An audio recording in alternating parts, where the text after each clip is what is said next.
who best can speak about social dialogue than Education International? And Mr. Mugwena Maluleke, the Education International is the pulse of teachers. You know what is happening, you hear what teachers are saying, their problems, and eventually we would like to hear from you from a perspective of teachers worldwide.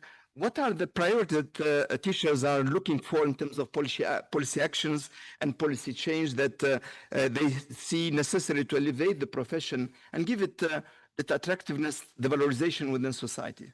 Please, President. Thank you very much, and good afternoon, colleagues. The question is very difficult, but the answers are very simple. When we joined teaching, we're very enthusiastic, very excited. But today, if we characterize it, it's in a crisis. And the crisis is not surprising. It is because of chronic underfunding. It is because of low pay for the teachers. It is because there's casualization in the form of insecure contracts, temporary employment.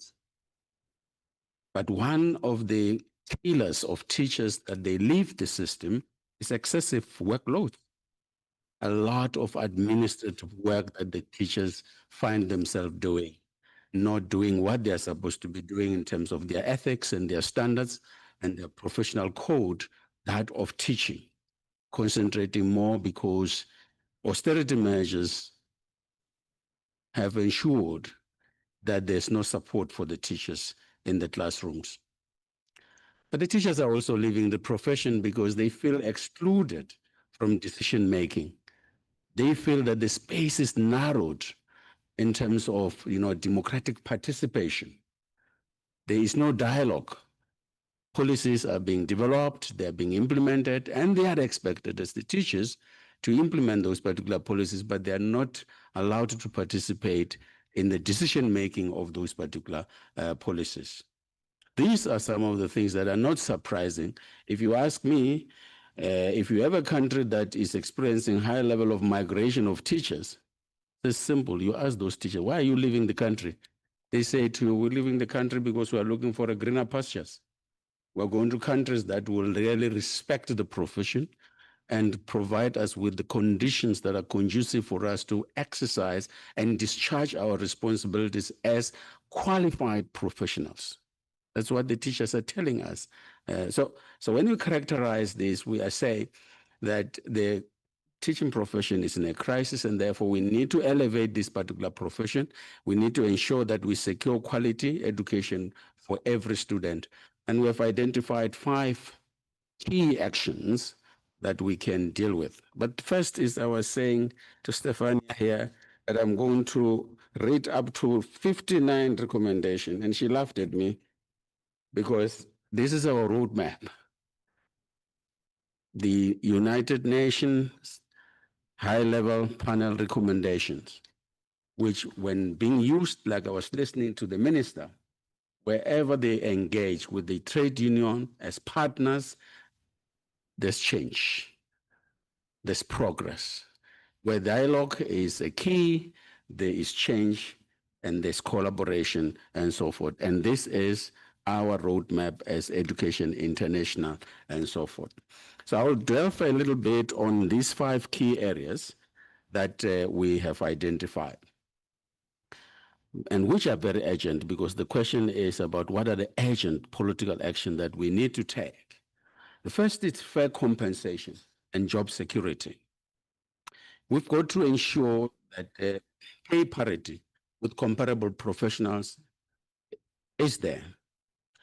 We have got to eliminate short-term contracts because they cannot secure the future of our children. Teachers will leave, especially at initial employment, when they are not guaranteed of security of tenure. What do? At the peak, they leave the system. But also we have got to make sure that we guarantee timely salaries for areas that are affected by war and conflict, because there is no guarantee for those teachers that they will be receiving their salaries on time, whether they are receiving their salaries. Take, for example, in Lebanon, where we know that the teachers have not been paid, and they have got to teach children from Syria and Palestine and so forth. And we need to be able to support them, but they are not being paid. So we need that certainty that the salaries will be paid and be guaranteed by the financiers and governments to pay that. In any crisis settings, it is important for us to provide that particular security for our teachers. And secondly, teachers are saying to us that we need to respect their professional agency. We need to support their pedagogical practice.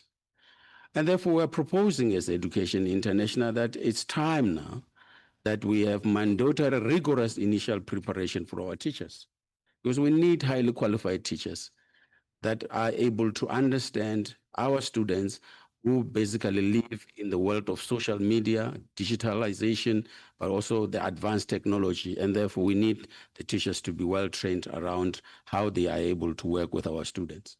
We believe strongly that we've got to ban unqualified hires, because why is it that we would really accept that we be taught by teachers who are not qualified? But many of us, when we're not well, we never want to go to unqualified doctors. We always complain. We want qualified doctors, want qualified nurses, one qualified radiologist. And so I would imagine you go into an X-ray and then you meet me there. And I don't know how to explain those things as a teacher. So we should not accept that teaching must be treated in that way.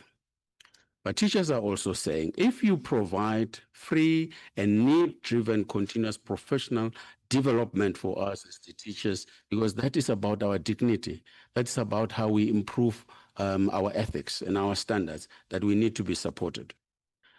But the new teachers are also saying we need mentoring, we need induction, and then we need time and space for us to collaborate. So a professional collaboration at the level of the school is very important for us to be able to elevate the status of the profession. And thirdly, it's about equity, inclusion, and diversity.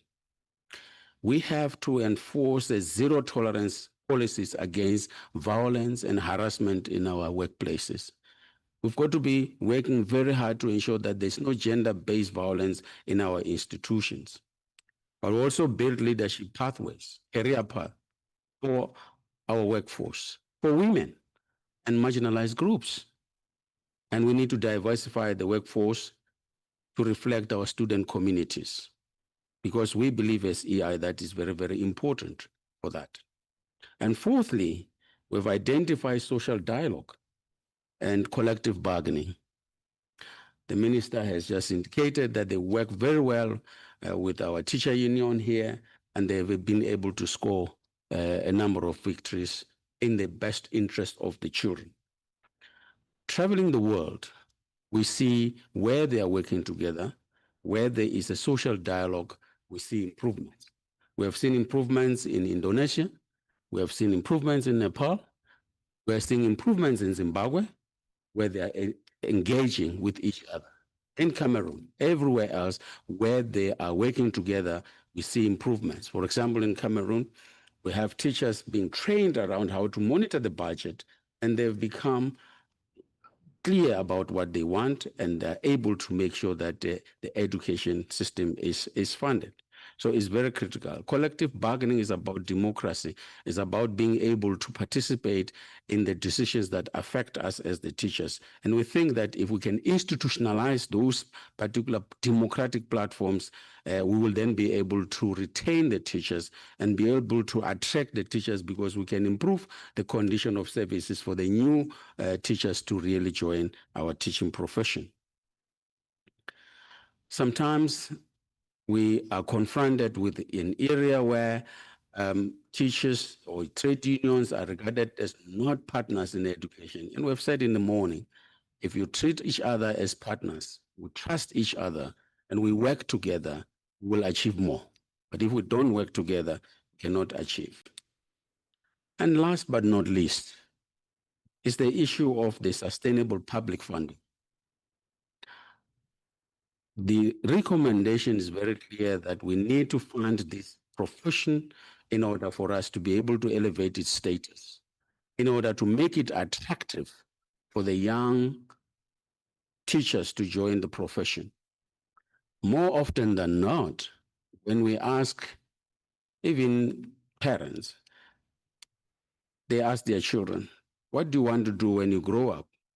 Most of them will not choose teaching, because from an early age, they realize that teaching is not well funded, is not respected.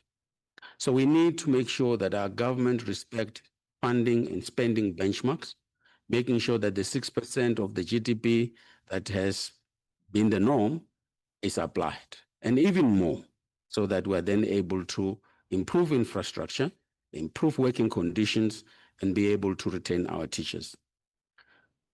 Austerity measures undermine our education system. It undermines our profession. It undermines our economies. And therefore, we cannot be able to continue with these wage caps. We need to ensure that the wage caps are done away with. We need to secure development aid and debt relief for the countries that find themselves having to pay more on debt than to pay for our classroom, than to pay for our schooling system. This way, we can then be able to recruit more teachers in low-income and middle-income countries. In this way, we can be able to retain experienced teachers in our education system. So funding is very fundamental. We have our campaign as the Education International, which we call Go Public, Fund Education. It's not a campaign of words.